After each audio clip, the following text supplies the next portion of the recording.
भाई और भाई व्यास जी बिल्कुल तैयारी हाथ में है इनके लिए। व्यास जी के लिए वो दिल खोल के हाथ उठा दिया, गला को दिया। प्रेम से बोलिए श्री बिहारी जी की।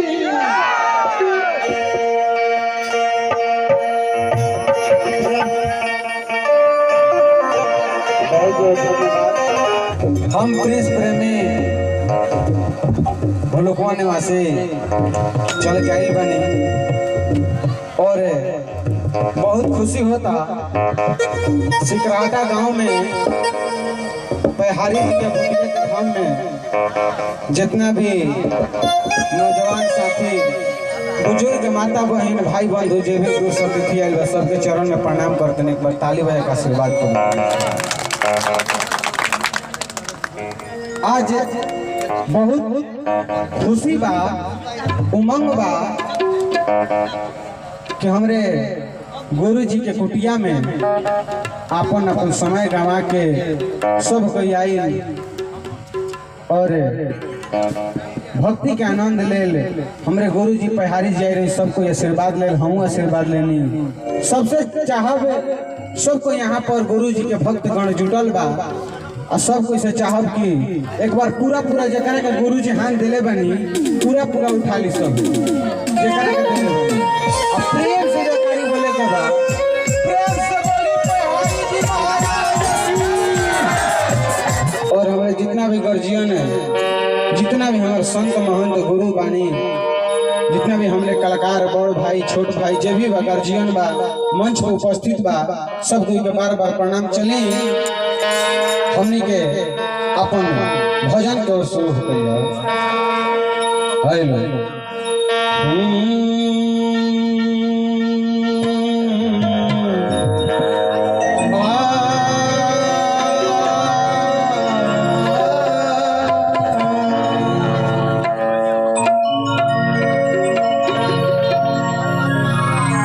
स्वर्ग से सुंदर बिहारी जी के धाम बा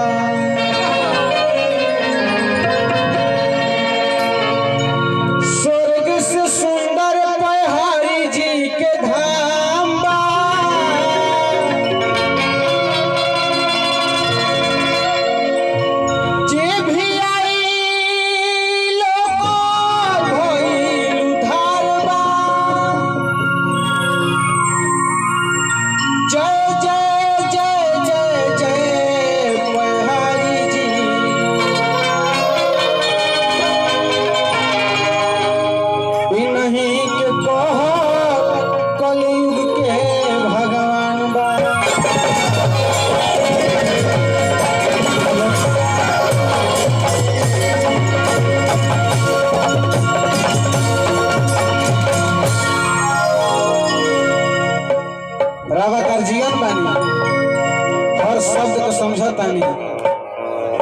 अगर बियाह होखे तो बियाह में मड़वान के भजन खिएला पर ठीक ना लागे तो हमनी के अभी भजन करतनी जा तो भजन में भजन लेखा चले के चाहिए। किसी सजनों ने कहा